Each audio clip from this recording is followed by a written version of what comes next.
الحمد لله رب العالمين، والصلاة والسلام على أشرف الأنبياء والمرسلين نبينا محمد وعلى آله وصحبه أجمعين.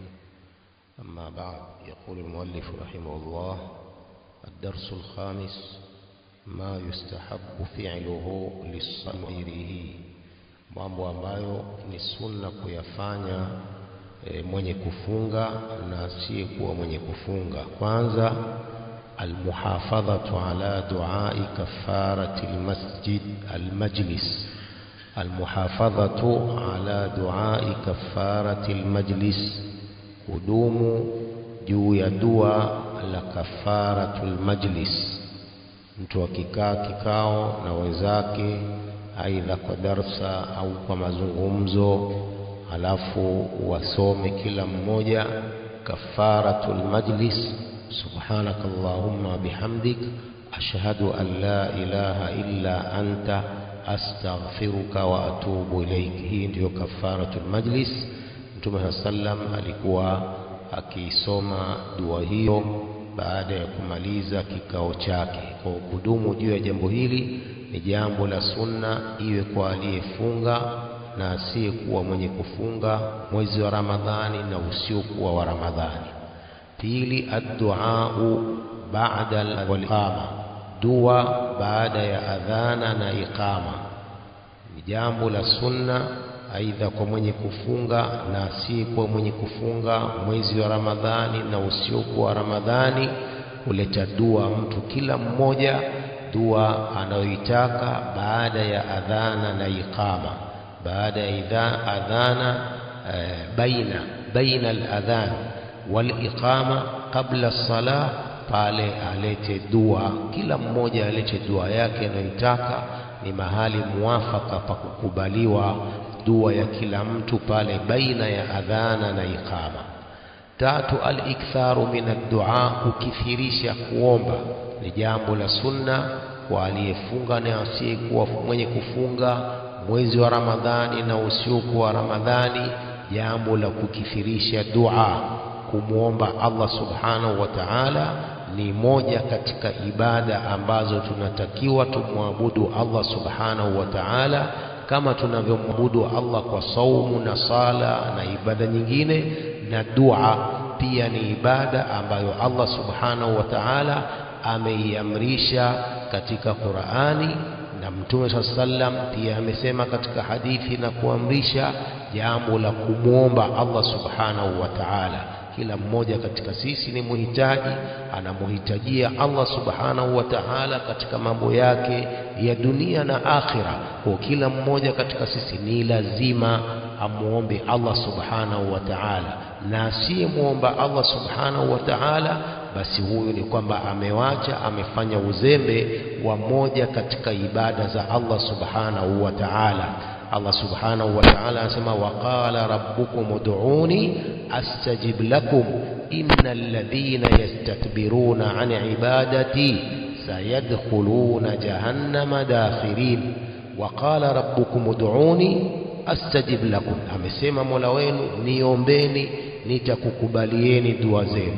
Wale wanaofanya kibri na kuniomba wataingia katika jahannam hali ya kuwa ni madhalili. Kwa jambo la dua, mtu kumuomba Allah ni jambo la lazima. Kila mmoja wetu anatakiwa amuombe Allah subhanahu wa ta'ala mambo yake anayoyataja. Tano, almuhafadhatu ad-du'a lilmuslimin, kuwaombea dua Waislamu.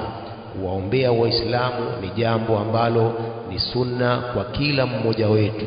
Tano, almuhafadhatu ala ifsha'i salam, kudumu juu ya kudhihirisha salamu wa mkuana Waislamu ni jambo ambalo ni matlub, jambo linalotakiwa, jambo la sunna, iwe katika mwezi wa Ramadhani au usiokuwa Ramadhani, jambo la kutoleana salamu hii ya Kiislamu. Sita, silatur rahim, kuunga kizazi walau bil hatif, japokuwa kwa simu. Mtu awaunge jamaa zake, asiwakate jamaa zake. Mtu anatakiwa awaunge jamaa zake hata kama ni kwa simu, awamkue, awajulie hali. jamaa zake. Hii ni silatur rahim. Uislamu unaamrisha jambo la kuunga kizazi, ambapo kukata kizazi ni jambo la haramu, ni jambo la maasiya, wala mtu hataingia peponi kama anawakata jamaa zake bila sababu yoyote ya kisheria, kama alivyosema Mtume, la yadkhulul jannata qati', haingii peponi mwenye kukata kizazi. Anayewakata ndugu zake bila sababu ya kisheria, huo ni kwamba haingii peponi. Lakini kama kuna sababu ya kisheria, hapo yajuzu kuwakata. 7, al-iktharu min al-ihsani ila al-arham, kukithirisha kuwafanyia wema hao jamaa, hao ndugu, kukithirisha kuwafanyia wema kwa mwenye uwezo. Kama mtu ana uwezo, akithirishe kuwafanyia wema ndugu zake na kutoa sadaka na kuwafanyia wema ndugu zake, kwanza ni aula kuliko kuwafanyia wema watu wengine ambao si ndugu zake. 8, al-iktharu min as-sadaqa, kukithirisha kutoa sadaka. Mtu mwenye uwezo akithirishe kutoa sadaka, na hata kama mtu ana uwezo mdogo, pia asiwache jambo la kutoa sadaka. Ni jambo ambalo linatakiwa kwa kila Muislamu. 9, al-ibtisamatu fi wajhi akhika al-muslim, kutabasamu katika uso wa ndugu yako Muislamu, kuonesha kwamba unafurahi kukutana na ndugu yako Muislamu, si kumkunjia uso ndugu yako Muislamu. Kwa al-ibtisama fi wajhi akhika al-muslim ni jambo linatakiwa kwa kila Muislamu. Tunasema la tahqiranna min al-ma'ruf shay'a walau an talqa akhaka biwajhin taliq, usidharau katika wema jambo lolote, japokuwa kukutana na ndugu yako kwa uso mkunjufu. Pia hili ni jambo la wema, mtu anapata thawabu kuliko mtu kumkunjia uso mwenzako, umekasirika kukutana naye. Hili ni jambo halitakiwi kwa Muislamu. Al-iktharu min al-ihsani ila al-jiran, kukithirisha kumfanyia wema jirani. Kama mtu ana uwezo, akithirishe kumfanyia wema jirani yake, ni thawabu. Mtume anasema kwamba la zala Jibrilu yusini biljar hatta dhanantu annahu sayuwarithuhu, Jibril aliendelea kunihusia kwa jirani mpaka nikadhania kwamba atamrithisha mali yangu pia nikifariki huyu jirani. Jinsi Jibril alivyokuwa akimuhusia mtume jirani. Lakini jambo la ujirani sasa hivi tumeanza kuliondoa, tumekuwa kama wale wa magharibi, hawana ujirani, hawana ihsani. Sasa hivi imebaki ni maneno tu ya Kiswahili, hala jirani, lakini hatuna ujirani wowote, hatuna kusaidiana, hatuna kujuliana majirani. Kwa ni jambo linatakiwa katika Uislamu, bali limeamrishwa na Allah katika Qur'an na hadithi za Mtume sallallahu alaihi wasallam. Al-iktharu min al-ihsani ila ad-du'afa wal-masakin wal-aitam, kukithirisha kuwafanyia wema watu madhaifu, wanyonge na maskini na mayatima.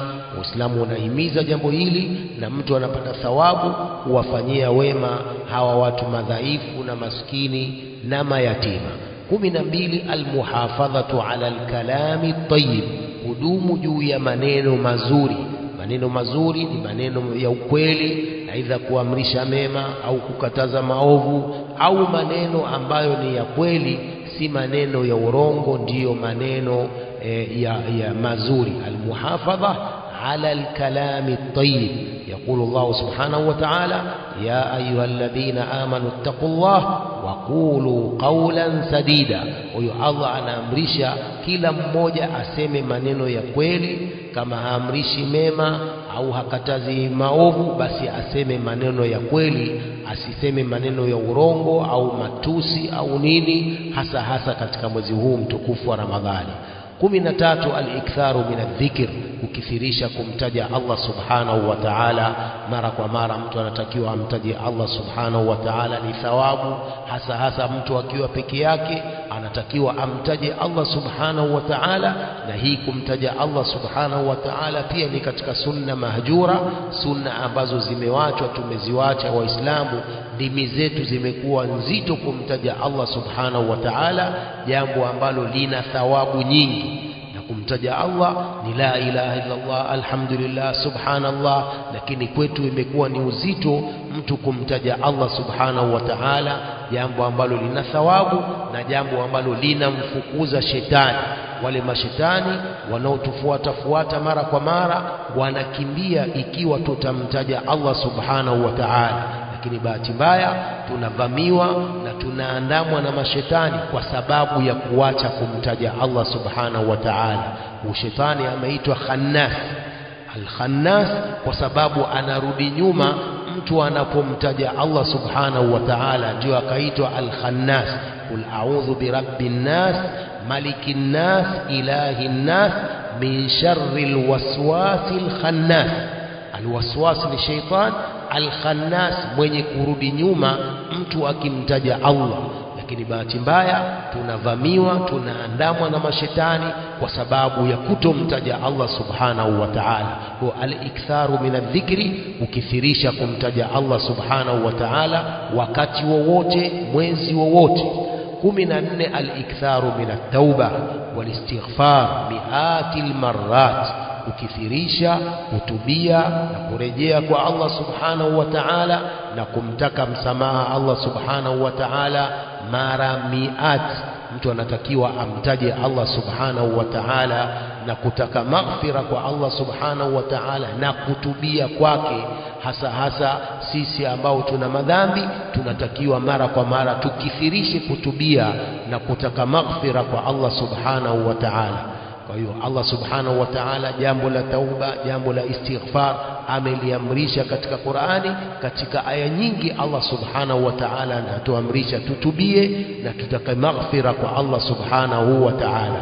15 al-iktharu min qawli la ilaha illa Allah, ukithirisha kusema la ilaha illa Allah.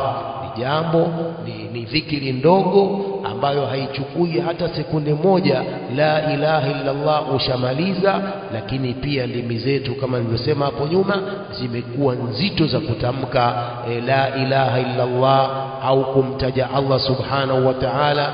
Na hili jambo linatakiwa likithirishe kwa kila mmoja wetu, ukithirisha kusema la ilaha illa Allah, bali na kujua maana ya la ilaha illa Allah. Al-iktharu min qawli la hawla wala quwwata illa billah, ukithirisha pia kusema dhikri hii la hawla wala quwwata illa billah, hakuna uwezo wala hapana nguvu za kufanya taa au kuacha maasi isipokuwa kwa msaada wa Allah subhanahu wa ta'ala. Ukithirisha kusema la hawla wala quwwata illa billah. الإكثار من قول سبحان الله وبحمده سبحان الله العظيم، ukithirisha kusema سبحان الله وبحمده سبحان الله العظيم.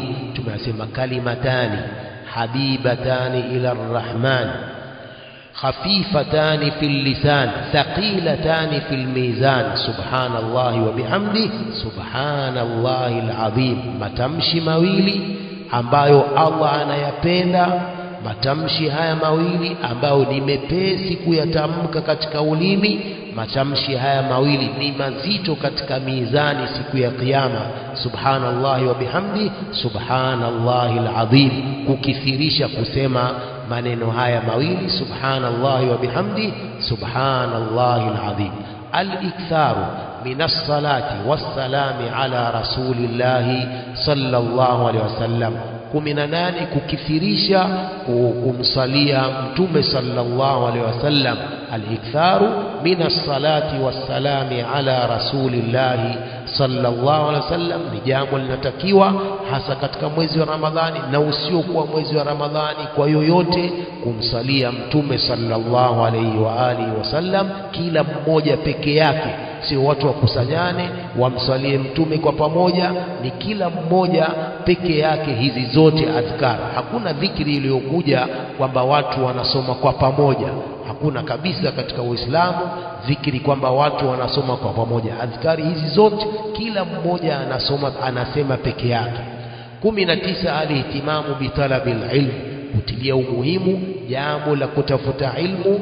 Wa minhu hudhuru riyadil janna, na ni katika talabul ilmi kuhudhuria riyadul janna, mabustani ya peponi. wa hiya hilaqu dhikri wal ilmi, ni hivi vikao vya dhikri vya kumtaja Allah na ilmu. Hivi ndiyo riyadhul janna, mabustani ya peponi.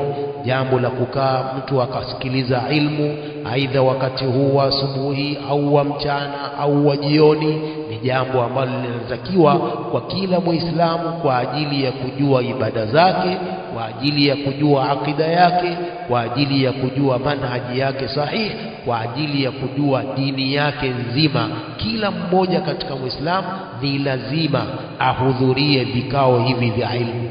20, alihtimamu bid'awati ila Allah, kutilia umuhimu jambo la ulinganizi kwa Allah, na hii ni kwa wale maduat watilie umuhimu jambo la ulinganizi kwa Allah. Ni jambo hili ambalo walikuwa nalo mitume, ni kazi ya mitume. Sasa hivi wanayo maulama, ndio walioachiwa na Allah subhanahu wa ta'ala. Baada ya mitume ni maulama.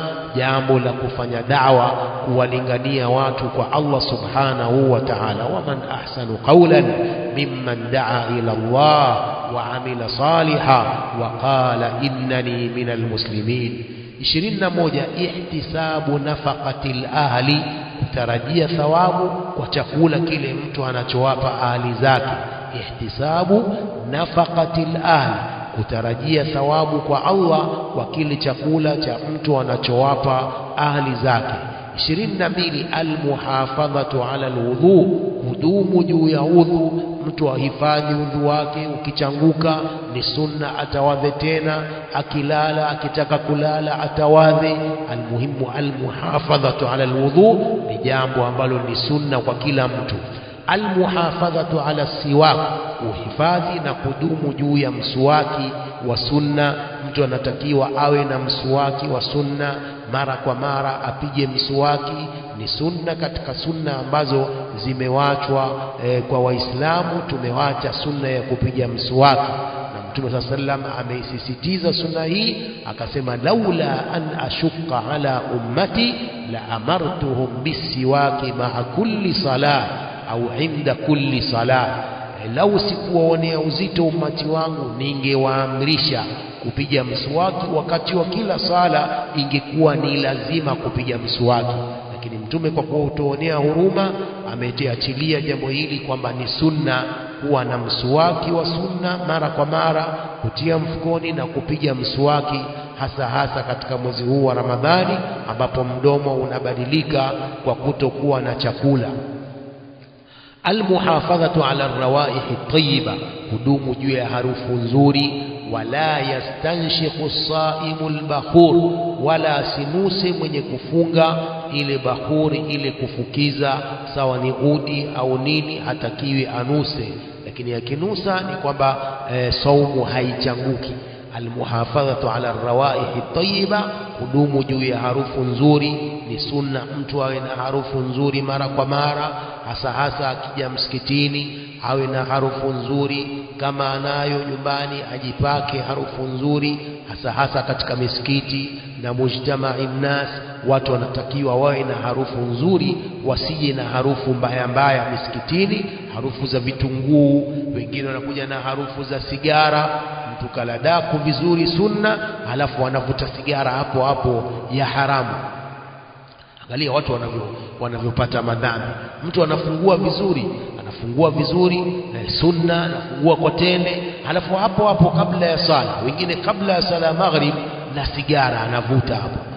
Baada ya kula daku, amekula daku vizuri saa 8 za usiku, saa 9 amepata sunna ya kula daku, amekula daku pengine kwa tende kama alivyosema Mtume, ni'ma suhuri almu'mini tamru, halafu wavuta sigara ya ile ya maasi ya madhambi.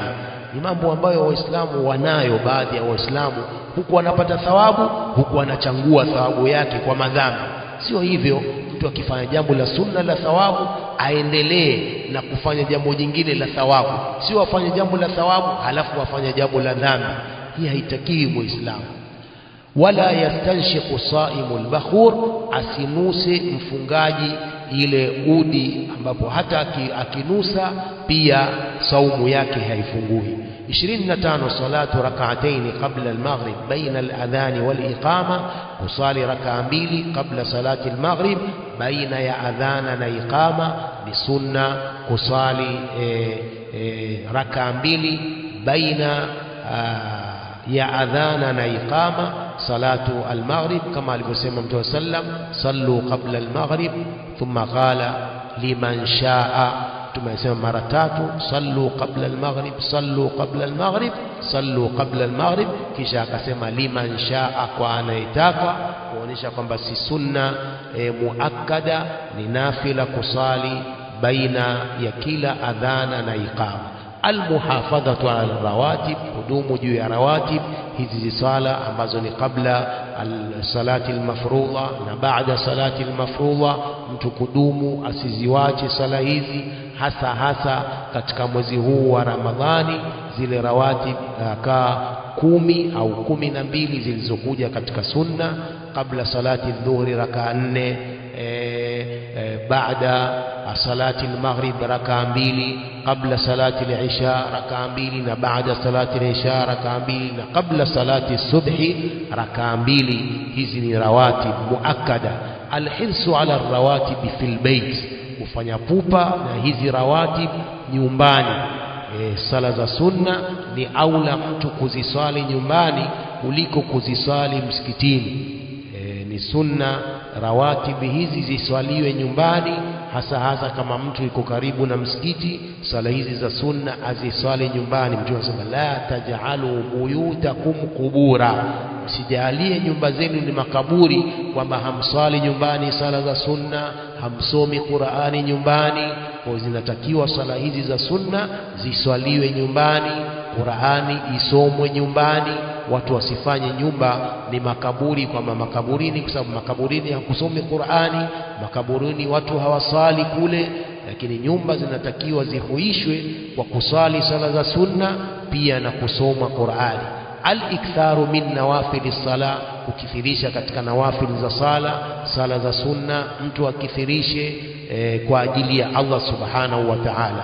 At-tahjiru ila salawati, kufanya mapema sala, kila sala kuiswali mwanzo wa wakati wake, pia ni jambo ambalo linatakiwa. Al-muhafadhatu ala safi al-awwal, kudumu juu ya safu ya kwanza. Kila sala mtu afanye haraka ili awahi safu ya kwanza, asali sala zote katika safu ya kwanza ikiwezekana. Asipoweza safu ya kwanza, ya pili, wa hakadha. Sio kila siku mtu anasali safu ya nyuma. 31 intidharu salati baada sala, kungojea sala baada ya sala nyingine. Hili jambo pia linatakiwa kwa kila Muislamu. Kila ikiadhiniwa sala, akija msikitini, akirudi kwenye shughuli zake, angojee adhana ya sala nyingine. Ni jambo linatakiwa kwa kila Muislamu katika sisi. Nachosha hizi, wallahu a'lam.